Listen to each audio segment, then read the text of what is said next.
এখন আমরা আলেমরাও হক কথা বলি না, এখন অস করি। অতএব যেহেতু সুতরাং তাই, এজন্য হইল, এটা একটা ওয়াজ হইল। অতএব যেহেতু সুতরাং তাই, ও ইংরেজিতে সো, সরাসরি খোলামেলা বলা যায় না, কিন্তু খোলামেলা বলার মতো হিম্মত সেই বুকের পাঠা এখন আমাদের নাই। আমরাই বর্তমান যারা এখন আলোচনা করি, আমার মনে হয় আমরা যারা, বিশেষ করে অন্তত আমি, এই মুনাফিক ছাড়া মনে হয় আর কিছু না। এখন হিসাব ছাড়া জান্নাতে যাওয়ার মানে কি? মা আয়েশা রাদিয়াল্লাহু তাআলা আনহা তিনি আল্লাহর নবীকে বলেছিলেন, ওগো আল্লাহর নবী, সহজ হিসাব মানে কি? তখন রাসূল জবাব দিয়েছিলেন, সহজ হিসাব মানে হলো আল্লাহ হাসরের ময়দানে বলবে না, এ বান্দা হিসাবটা দে। যদি আল্লাহ কোনো বান্দাকে ডাক দিয়ে ফেলে, মান হুসিবা উযিবা, রাসূল বলেছেন যাকে ডাকা হবে, যে হিসাব দে, তাকে আযাব দেওয়া হবে। তার মানে হিসাব সহজ হয়ে যাওয়া, বিনা হিসাবে জান্নাত দেওয়ার মানেই হলো হাসরের ময়দানে আল্লাহ তাকে ডাকবেন না বিনা ডাকেই। ফাম্মা মান উতিয়া কিতাবাহু বিয়ামিনি, আমলনামা ডান হাতে ধরিয়ে দিয়ে বলবে, যা উদখুলুহা বিসালাম, আমার জান্নাতে শান্তির সহিত প্রবেশ কর।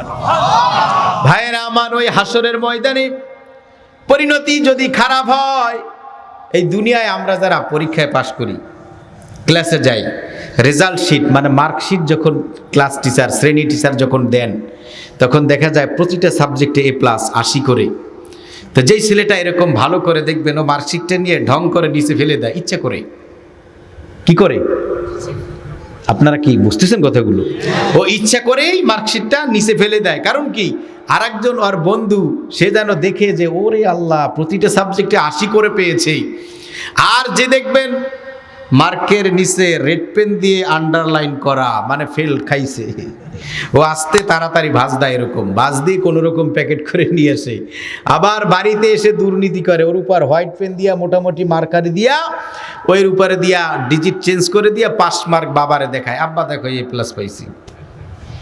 তো ভাইয়েরা আমার, ওই দিন আফসোস করতে হবে। যদি ফেল মারো, যদি A+ না পাও, হাসরের ময়দানে ধরা খেয়ে যেতে হবে। তো বন্ধুগণ, যে কথা বলেছিলাম, বরকত তুলে নিবে, তো বরকত আছে? কথা কয় না, নাই। ধৈর্য আছে? নাই। 3 নাম্বার হলো আল্লাহর পরিচয় তুলে নিবেন। এখন আল্লাহর পরিচয় তেমন দেওয়া যায় না। আল্লাহর কসম করে বলি, ভাস্কর্য আর মূর্তি নিয়ে যদি এখন কথা বলি, আমার কল্লা মনে হয় সাথে থাকবে না।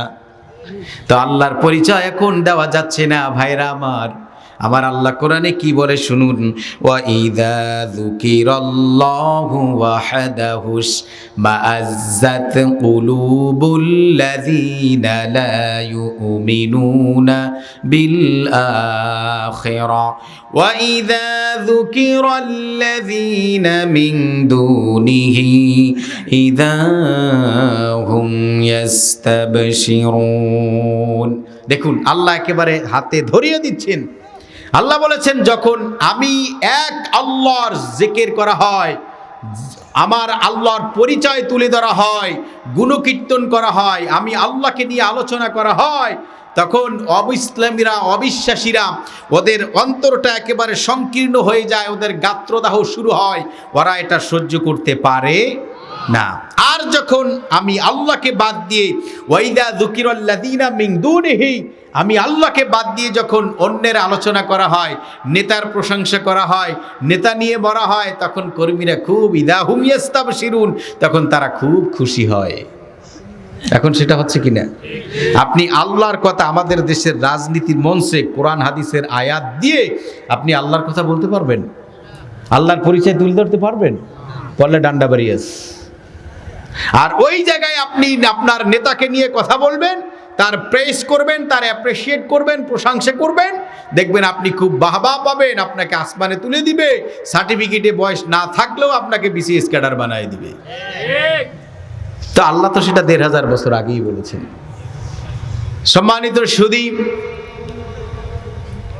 ধৈর্য উঠে যাবে, আল্লাহর পরিচয় জিবরাইল আলাইহিস সালাতু ওয়াস সালাম তুলে নেবেন।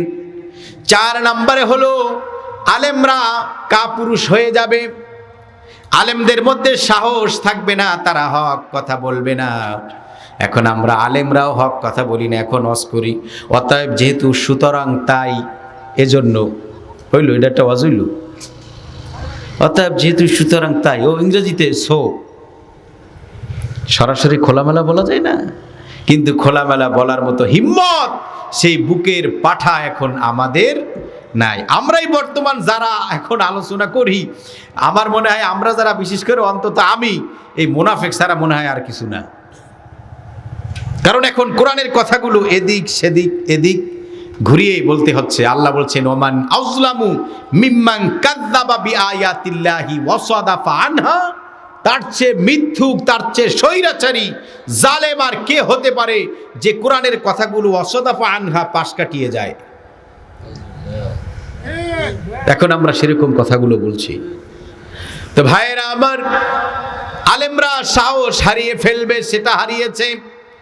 ধনাঢ্যবান ব্যক্তি যারা, ধনবল যাদের আছে, ধনী শ্রেণীর লোক যারা, তারাও সাহস হারিয়ে ফেলবে দান করার ব্যাপারে। যদিও দান করে, তবে সুনাম সুখ্যাতি অর্জনের আশায় করবে।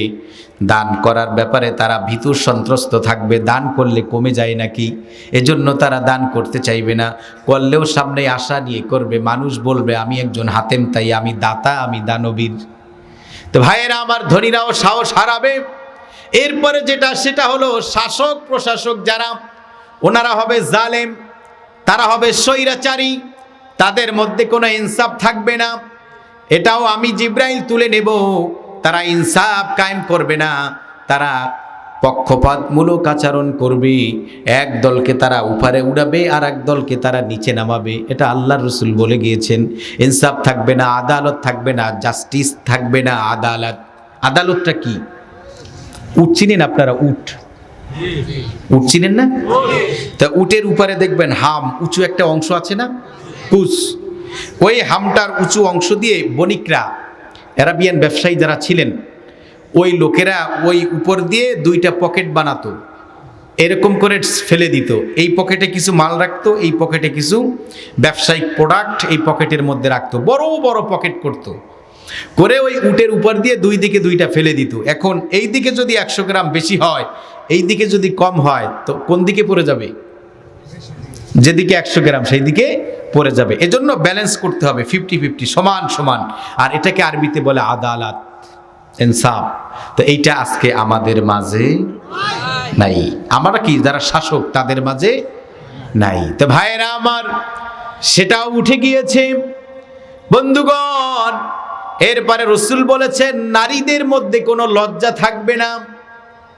লজ্জা আছে নারীদের? এখন রাস্তা দিয়ে হাঁটবে, লজ্জা আপনাকে আমাকে পেতে হয়। উল্টে যদি আমাকে চোখ পড়েও যায়, বেটা কত